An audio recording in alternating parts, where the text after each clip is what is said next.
Korwo makihariria gwika igeranio cia gĩbũrũri na kuria thutha ũcio mũtaratara wa gĩthomo wa 844 ukorwo ũgĩkinya mũthia na rĩu ukorwo ũkĩoerera wa 2633 ritana rĩa mwanya nĩ rĩkĩtio kũrĩ thirikari gũtigĩrĩra aciari na arimũ nĩ maheo ũmenyo wa kũiganania kana wa gũkorwo makĩhota gũbuata mũtaratara ũcio. Mũtana kana ritana rĩrĩ rĩkĩtio nĩ Bishop wa kanitha wa Gatoreki Reverend Cleophas Osese ũrĩa warĩtie hĩndĩ ya mahoya makuhoera arutwo a thukuru wa muthingi na secondary wa St Mary's gũkũ kaunti-inĩ ya Nakuru.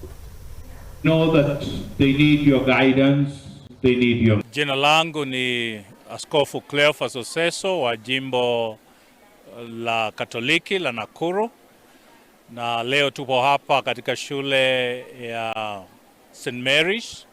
ambayo ni shule ya upili na pia shule ya msingi,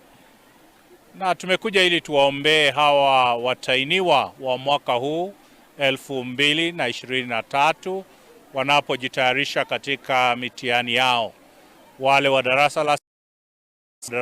8 wa kidato cha 4 lakini labda kuna mambo mengi ambayo labda hayajafahamika waziwazi zaidi jinsi hatua hizi watakazozipiga. Tunajua kwamba darasa la 8 la mwaka huu ndio wa mwisho katika muhula ule wa zamani wa 844, na basi ni kama sasa tunaingia katika huo muhula mpya ambao pia tunaweza kusema uko katika msingi tu ndio unaanzia na una changamoto nyingi, kwani labda haijakita mizizi na kufahamika vema kabisa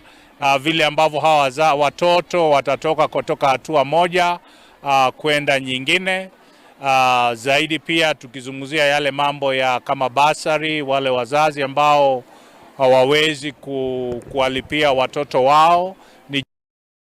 waweza kusaidika na basari ambazo serikali inatoa waweze kuendelea. Mtindo huu mpya labda unapaswa watu hamasishwe zaidi